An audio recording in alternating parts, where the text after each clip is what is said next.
everyone. This is Fadi, and I want to welcome you back to our continuation of this video series on the origin of the name Muhammad. And in the last couple of episodes, our dear brother Mel have expanded the discussion by showing, different quotations, how the church originally understood references to that term from a biblical standpoint. And then he talked about also Ugaritic inscriptions, which predate even Christianity, and I would argue predates even Judaism. And now we're going to talk about the use of that term, Muhammad, in coinage. And with that in mind, I'm going to turn it over to Mel. Mel, welcome back. It's great to be back. So I think it's fine that we know what the meaning of Muhammad back 3,000 years ago, but what was the meaning in the 6th century and the 7th century, which are the key periods? So we're actually going to look at an inscription which was found, I believe, in the last 10 years or so, which comes from the 6th century, way down in Yemen. And it actually offers us an insight into the meaning at that time. So this is dated to 523 AD. It's a dedication stele commemorating the conquest of the Christian city of Najra'an by the Jewish king Yusuf of Himyar. And this contains praises to their God for their victory. And notice the object of the term is the Jewish God, as we'll see. So here are various images of the inscriptions. If you look at the bottom left-hand side, there's a red line there. And actually in Sabaic, the Sabaic script, we have the term Muhammad. But what did it mean? So here it is. Rab had Muhammad, and apologies, I'm not sure how you pronounce Sabaic, but we have the translation. By the Lord of Jews, by the highly praised. Clearly, the highly praised, or Muhammad, refers to God. It's used above God. It's a divine adjective, as it were.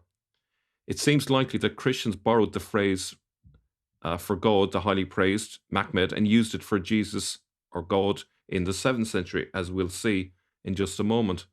But you can see down the bottom of this slide the Sabaic term Muhammad there in the Sabaic script.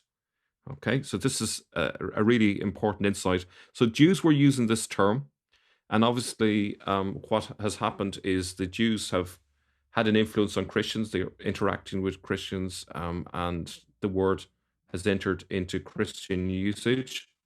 It was still relatively rare to see the term Muhammad used among Christians, but yes, it was used. And in the 7th century, then we have various coins appearing.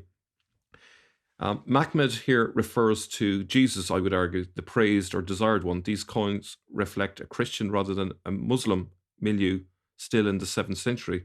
This coin here that we see is from 686 or 687 AD. And if we look under the M, we see the word Muhammad there. Over the M, we see a cross, and you can also see another cross on the left-hand side. I've seen so many attempts to explain away why crosses are on the coins with Muhammad or Muhammad. You could argue, well, the Muslims were being really tolerant, but that's really kind of been bending over backwards to try and explain away what should be quite obvious, that this is a Christian term here for Jesus.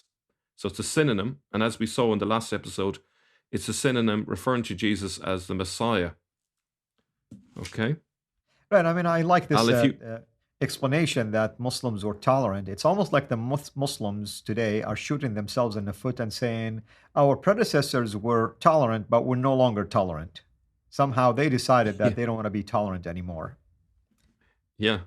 So they're very different from... So whichever way they take it, they're shooting themselves in the foot there. Now, that's one example, but let's have another example here. This is one is credit to Odin Lafontaine. You can see very clearly in this one, not just one or two, but I see about 4 crosses there, and clearly Muhammad is there. So if you think it's just a coincidence, I would argue there's multiple crosses here, and it's referring to Muhammad here, which I again would argue it's really referring to Jesus. This is a Now, Christian coin. in this context, Mel, what is the meaning of the word, for instance? Is it referring to a person or an adjectival use here of the person? I would say it probably has the meaning of highly praised, and who has been highly praised. I would suggest it's Jesus that's been referred to, Yeah. Okay. and the evidence for that is the crosses.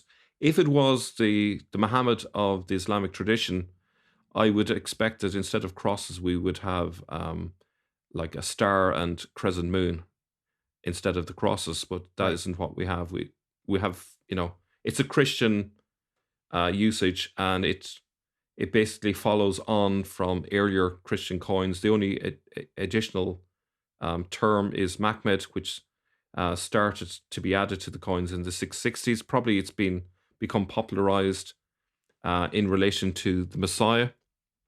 And again, we have this one here. It's from Bet Shehan or Shean, which is in Palestine or Israel. And I don't know if people can make that out, but there's actually a fish symbol there, which is an obvious symbol for Christians. And underneath, again, is Mahmed. So I think it's pretty clear, from my take anyway, maybe I'm biased here, but I think it's pretty clear that this is used about Jesus and not about an Arabian prophet.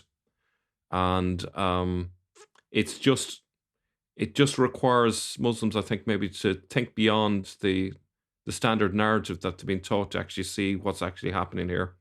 We saw that Jews were using Mahmed in the 6th century to mean highly praised, but in that case, they were using it for God.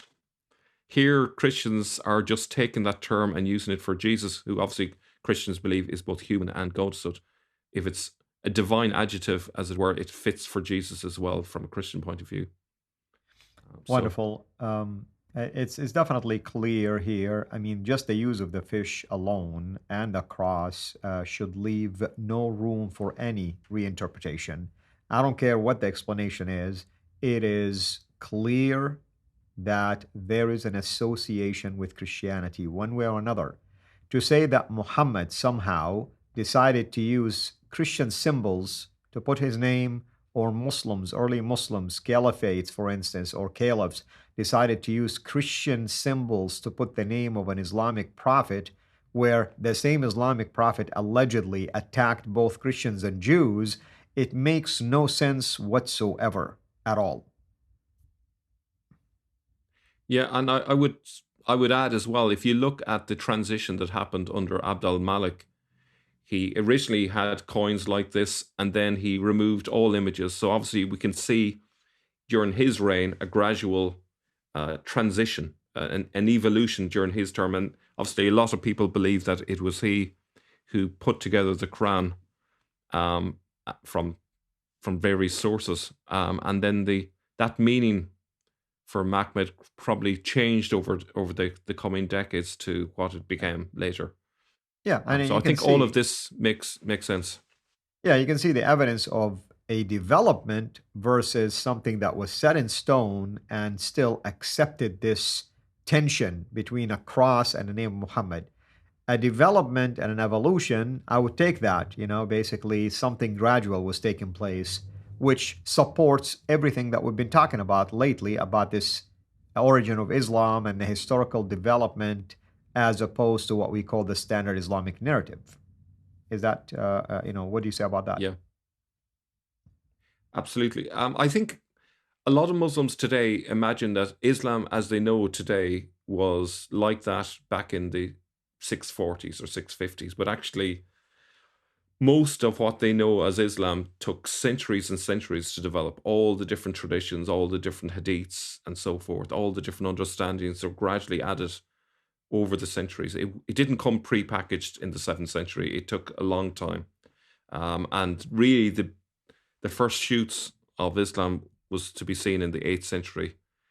They had to first get rid of Jesus from their focus and then introduce an Arabian prophet. And that's really where things change from then onwards. But Right. if you look at when the first appearance of a biography of Muhammad, you're really talking about the 8th or 9th century when you see the first CIRAs to do it, an Arabian prophet appearing. Why did it take 200 years for a CIRA to appear? Well, it's obvious to me now, looking at it, that you can't have the CIRA if there is no Arabian prophet in the 7th century. That's right. You need a transition. You need a transition first. Once they had the idea that this Mahmed is an Arabian prophet, then they have to go back and come up with a story. And it became a bit like Chinese whispers. Stories got developed. Things got put into the mouth of this Arabian prophet. And eventually a whole narrative got generated. So that's my understanding at this moment in time. Yes, sir. In the next 30 seconds, set the stage for next time. What are we talking about? Something about Muawiyah and the Maronite. Yeah, so there is a 7th century source that refers to Mahmed's throne in relation to Muawiyah. Now, this could be viewed as, this is contrary evidence to what we've just said, but we're going to look at it afresh with new eyes and see actually it still confirms what we've just said in terms of Mahmed being in relation to Jesus. So that's in the next episode. Thank you so much, everybody. You've heard Mel, and hopefully you can join us next time to continue this fascinating discussion about the origin of the name Muhammad. Until next episode, have a blessed day.